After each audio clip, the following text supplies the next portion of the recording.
제가 서울에서 사역할 때에 오케스트라 연주회에 참여를 한 적이 있습니다.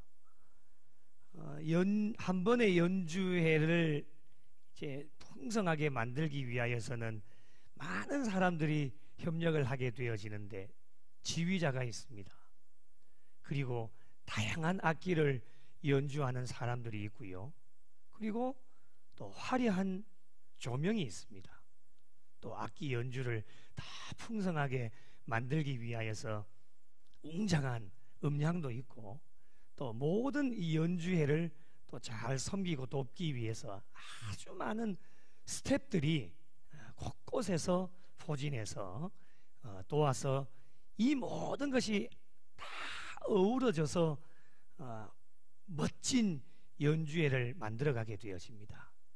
모두가 각자의 자리에서 최선을 다해서 중요한 역할을 잘 감당하고 있겠지만 그 중에서도 가장 중요한 역할을 감당하는 사람 한 사람을 꼽으라면 저는 지휘자를 꼽고 싶습니다. 연주회에서 지휘자의 역할은 모든 것을 다 이끌어갑니다.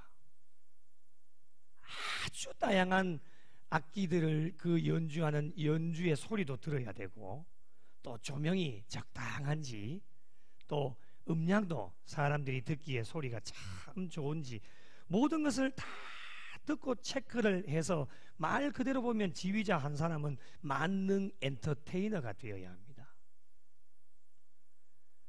한국이 낳은 세계적인 지휘자 정명훈 씨가 지휘하는 연주회를 본 적이 있는데요, 지휘자가 뚜벅뚜벅 걸어 나와서 단상에 오르자 앉아있던 연주를 준비하고 있는 100여 명이 한꺼번에 자리에서 다 일어나는 것이었습니다. 왜 일어날까요? 지휘자에 대한 존경과 높이는 태도였습니다.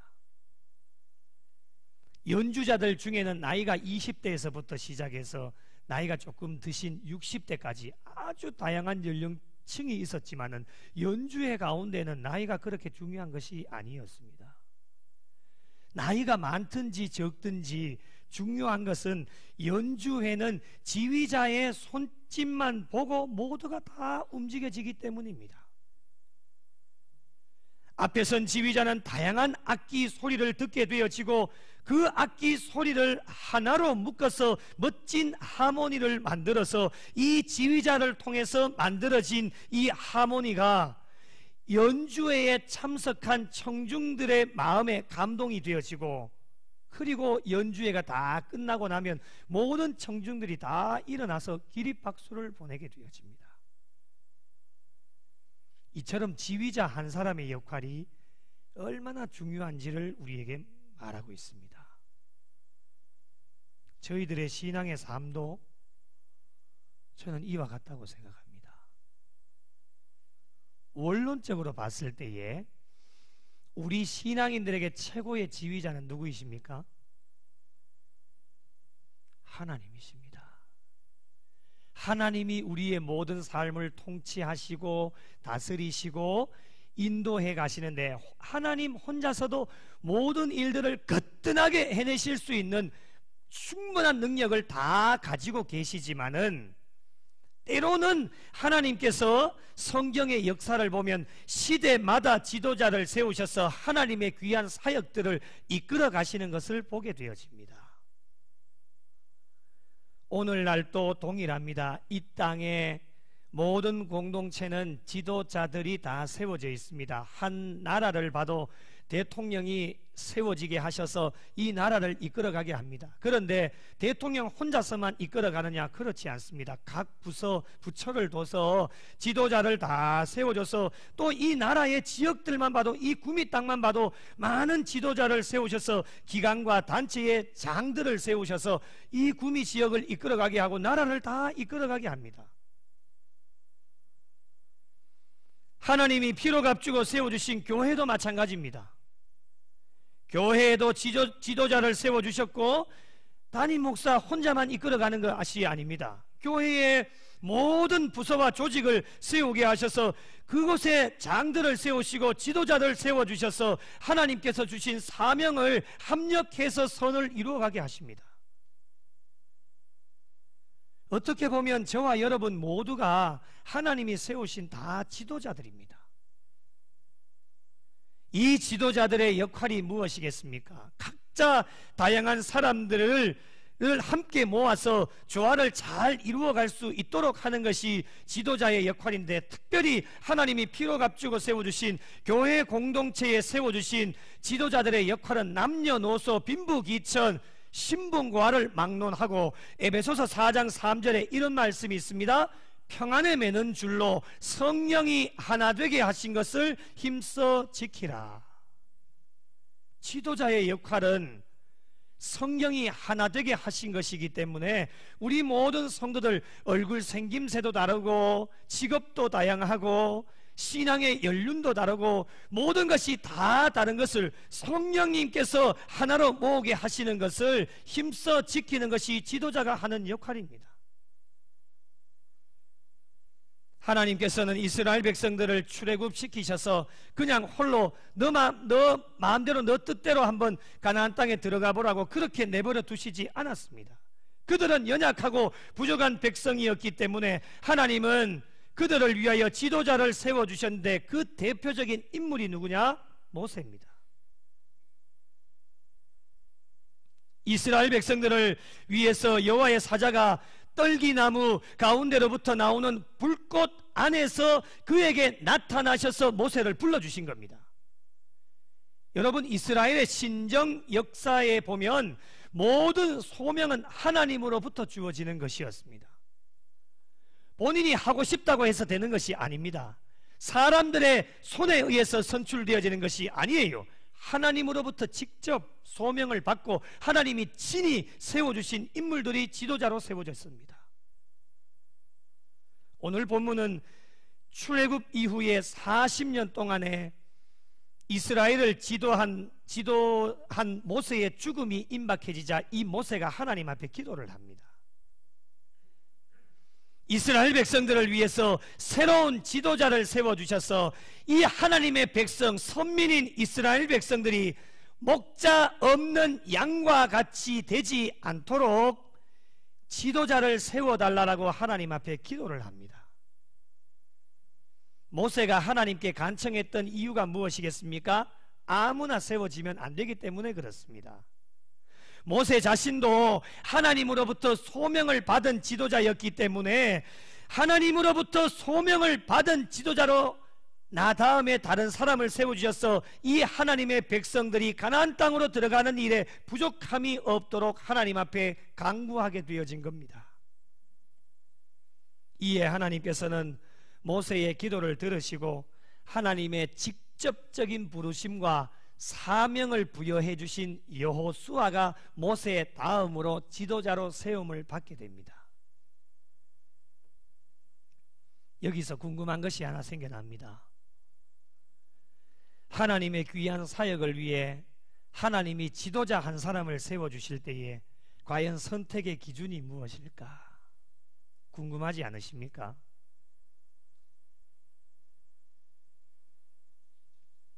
하나님의 부르심을 받은 여호수아는 어떠한 인물일까요? 시간 관계상 다 설명드릴 수가 없습니다. 여호수아가 어떠한 인물일까 여러분이 가지고 계시는 선지식도 아마 있을 겁니다. 모르는 사람이 없을 겁니다. 여호수아를 설명을 할 때에는 수많은 수식어들이 따라 붙습니다. 그만큼 유명하다는 사람입니다. 그 중에서도 하나님의 부름을 받고 하나님의 선택을 받은 지도자로 세움을 받았던 가장 독보적인 이유가 무엇일까? 오늘 말씀 18절을 주목해 보십시오. 여호와께서 모세에게 이르시되 눈의 아들 여호수아는 그 안에 영이 머무는 자니. 누가 말씀하셨습니까? 하나님이 말씀하셨습니다. 여호와께서 모세에게 말씀하신 겁니다. 눈의 아들 여호수아는 그 안에 영이 머무는 자니. 한번 따라해 보시겠습니까? 우리 두 손을 가슴에 좀 모으시고, 영이 머무는 자니. 한 번 더요. 영이 머무는 자니. 이 말씀을 세 번역에 번역해 보니까 이렇습니다. 그는 영감을 받은 사람이다. 신의 감동이 되어진 사람입니다. 성령님이 함께 동행하고 계시는 분이었다라고 하는 겁니다. 창세기 41장에 등장하는 요셉이 애굽을 다스리는 총리로 세워질 때에 요셉은 과연 어떠한 인물이었을까? 바로가 그의 신하들에게 한 말씀이 있습니다. 창세기 41장 38절 같이 한번 읽어보실까요? 시작. 이와 같이 하나님의 영에 감동된 사람을 우리가 어찌 찾을 수 있으리요? 하고. 아멘. 할렐루야. 하나님의 영에 감동되어진 사람을 우리가 어찌 찾을 수 있어요? 이런 사람이 없다라는 거예요. 이런 사람을 전국에서 찾아볼 수 없다라고 하는 겁니다. 그래서 애굽 전국을 총리로 다스리게 하였습니다.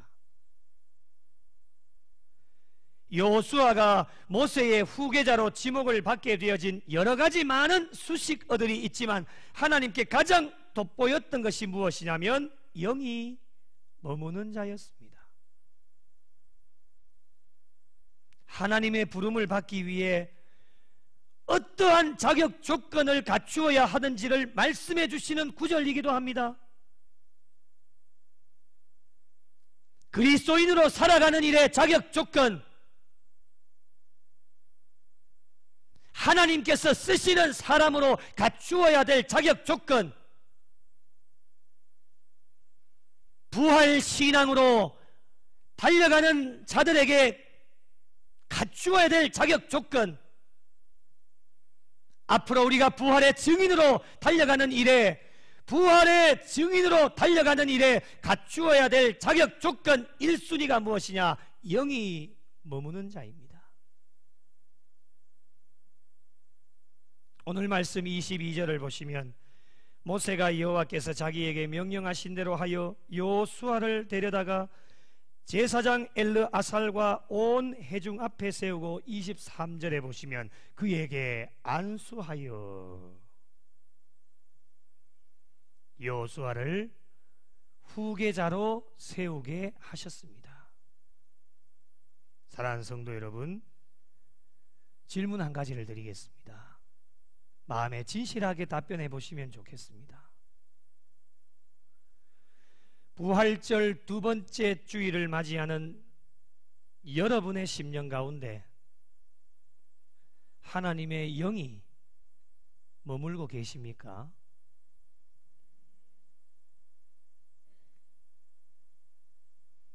부활의 예수님을 기쁨으로 맞이하셨다면 하나님의 영이 우리 안에 머물러 있어야 됩니다. 부활의 증인으로 살아간다는 일에 이것을 증명할 수 있는 길은 하나님의 영이 우리 안에 있어서 성령님과 함께 날마다 동행하면서 살아갈 수 있어야 됩니다. 그렇다면 그 안에 영이 머무는 자로 성령님과 함께 동행하는 자라는 것을 우리가 과연 어떻게 알 수 있습니까? 우리의 속을 열어서 보여줄 수도 없고 말이죠. 속에 무엇이 들어있는지 우리는 알 수가 없습니다.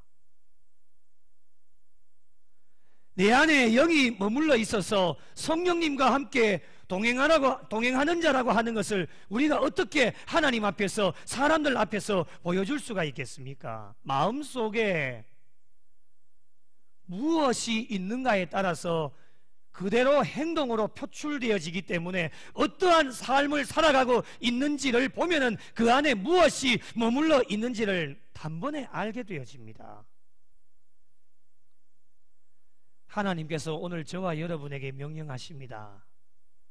삶으로 증명하라. 따라해 보실까요? 삶으로 증명하라. 조 목사, 삶으로 증명해봐.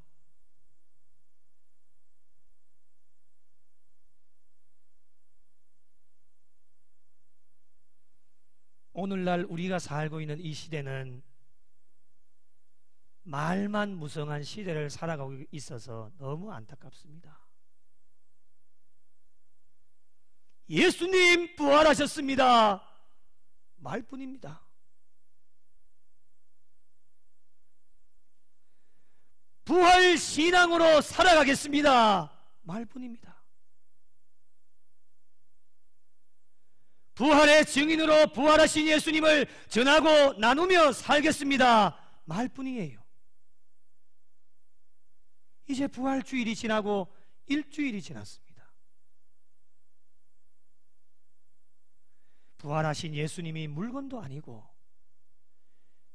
지난주에 그냥 깜짝하게 모셔드렸다가 월요일이 지나고 다시금 일상의 삶으로 돌아가서 그렇게 살아간다라면 과연 우리의 삶이 하나님 앞에서 어떠한 삶인지,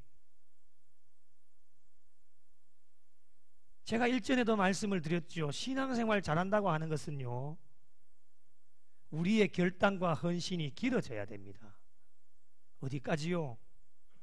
주님 앞에 가시는 그날까지. 여러분은 일주일용 신앙인입니까? 한 달용 신앙인입니까? 1년용 신앙인입니까? 일주일이 뭡니까 여러분? 3일도 걸리지 않아서 부활의 주님을 내팽개쳐 버리고 우리 안에 하나님의 영이 거하고 계셔야 되는데 하나님의 영이 아닌 악한 영들이 거하게 되어져서 부활하신 예수님을 떠나보낸 채 그냥 그저 그렇게 살아가고 있는 우리의 삶이라면 하나님께서 우리의 신앙의 삶을 보시고 과연 어떻게 평가를 하고 계실까? 여러분, 말할 필요가 없습니다. 이제는 그 말 듣지도 않습니다. 세상 사람들 말 듣던가요? 세상 사람들 말 듣지 않습니다. 우리에게 뭐라고 이야기를 하느냐? 조 목사, 삶으로 증명해봐. 장로님, 말하지 말고 삶으로 증명해요. 내가 그러면 당신이 믿고 있는 예수 나도 한번 믿어볼게. 삶은 엉망진창으로 하면서 우리의 말만 거창하게 예수님 부활하셨습니다. 부활의 증인으로 살아가겠습니다. 부활의 기쁨을 전하고 나누겠습니다. 말해도 이제는 통하지 않습니다. 오래됐습니다, 여러분.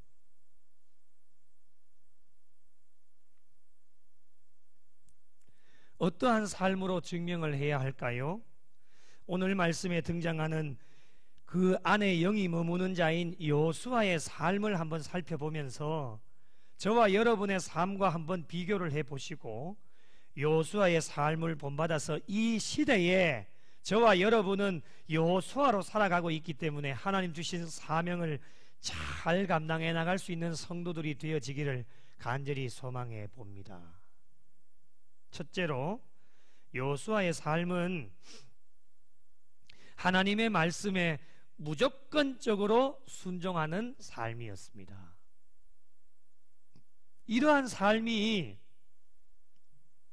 영이 머물러 있는 사람들입니다. 부활신앙으로 그 안에 영이 머물러 있는 사람은 순종의 사람입니다. 조건부적인 신앙인이 아닙니다. 하나님, 이거 해주시면 나 이거 할게요. 저거 해주시면 나 열심히 하겠습니다. 그런 신앙도 참 좋겠지만은 우리 안에 하나님의 영이 머물러 있는 사람은 조건부적인 신앙이 아닌 무조건적인 신앙의 삶입니다. 무조건적으로 순종하는 삶이 되어야 합니다. 이것이 가능하게 되어지는 이유가 무엇입니까? 우리 안에, 그 안에 하나님의 영이 임하고 있기 때문에 가능합니다. 사람의 힘으로 되겠습니까? 그것이 안 됩니다. 여러분, 하나님의 영이 우리 안에 거하고 계시는데, 우리에게 어떤 말씀을 주시는데 우리가 어떻게 불순종할 수 있겠습니까? 우리의 신앙의 삶이 100% 하나님의 말씀을 순종하고 따라갈 수는 없겠지만은, 순종과 불순종 사이에서 어느 쪽으로 더 기울어져 있느냐에 따라서 저와 여러분의 삶의 방향이 바뀌게 되어집니다.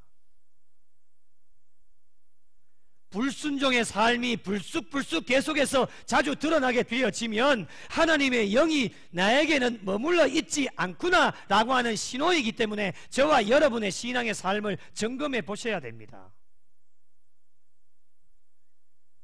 여러분은 어느 쪽으로 많이 기울어져 있습니까?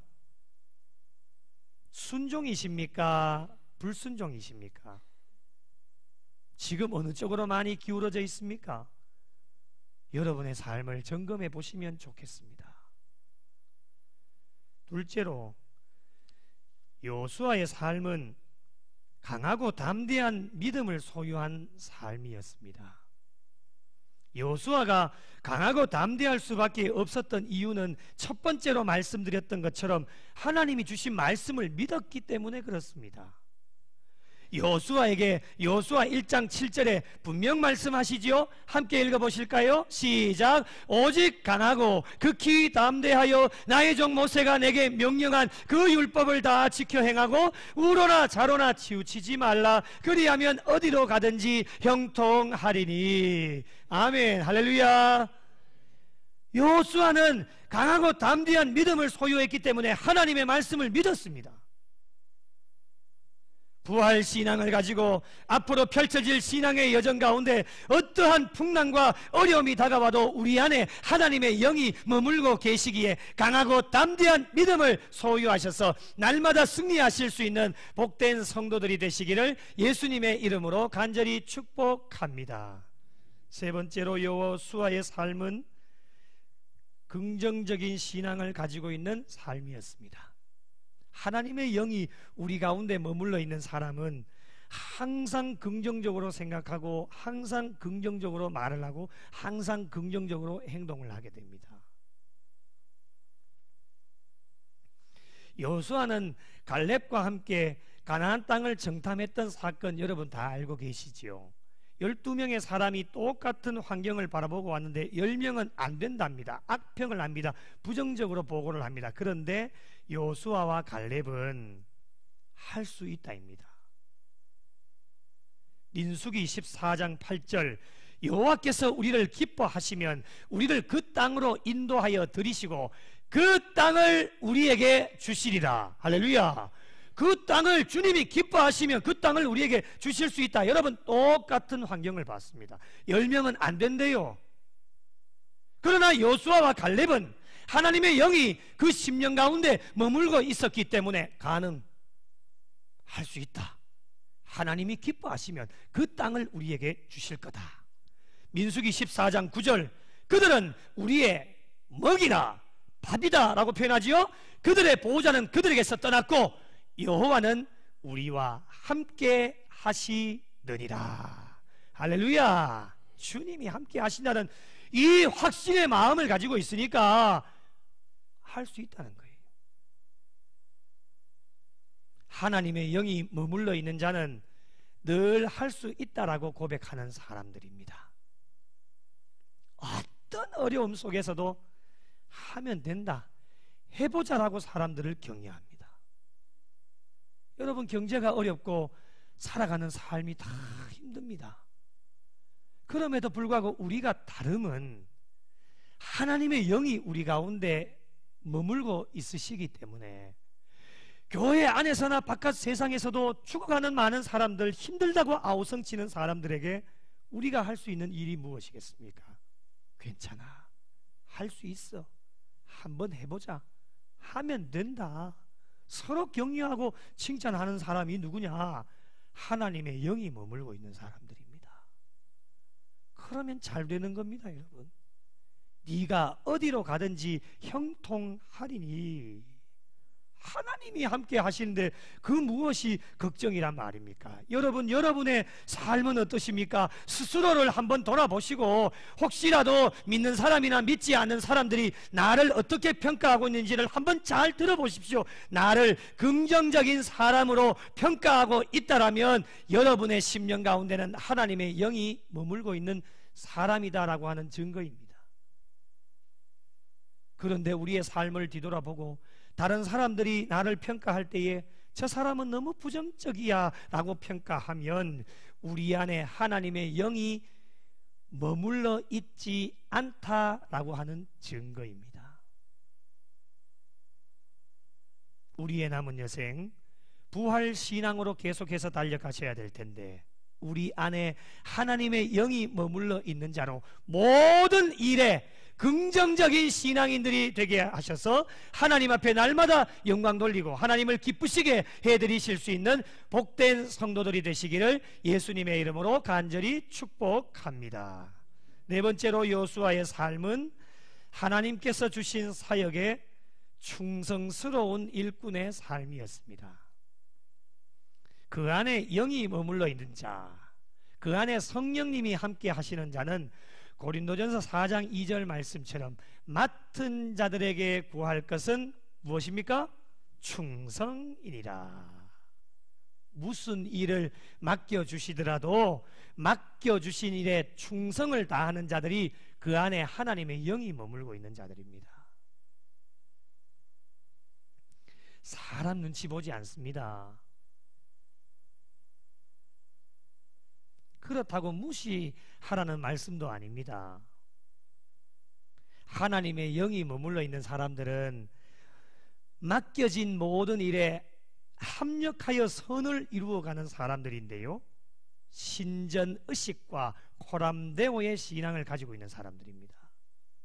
하나님의 영이 우리 가운데 머물러 있는 사람은 하나님만 의식합니다. 하나님이 나를 어떻게 보고 계실까? 그리고 내가 어떠한 일을 하더라도 하나님 앞에서 코람데오의 신앙의 삶을 가지고 내게 맡겨진 일에 사람 눈치 보지 않고 오직 하나님의 영광을 위하여서 충성된 일꾼으로 살아가게 되어집니다. 이것이 가능하게 하는 이유는 무엇이냐? 하나님의 영이 우리 가운데 머물고 있기 때문에 가능합니다. 요즘 교회들마다 사람은 많은데 일할 사람이 없어서 난립니다. 그 원인이 무엇일까요? 하나님의 영이 머물러 있지 않기 때문에 그렇습니다.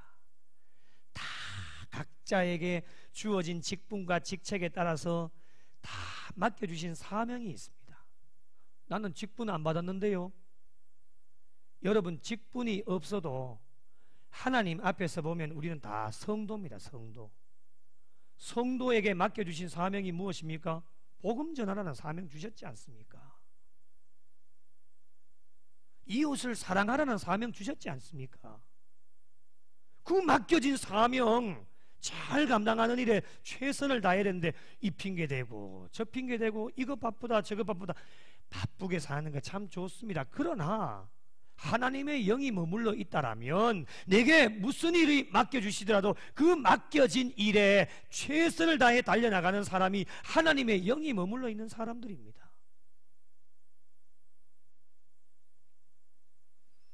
마지막 다섯 번째로 오늘날 이 시대에 여호수아로 살아가시는 우리 구미 영락교회 성도들을 제가 말씀을 준비하면서 가만히 생각을 해봤습니다.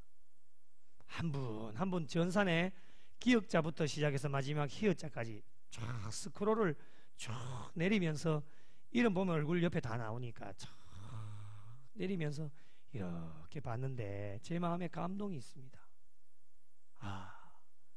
우리 구미 영락교회 성도님들은 참 하나님의 영이 머물고 계시는 분이 참 많구나. 왜 아멘도 안 하세요? 아멘 타이밍을 놓치신 거죠.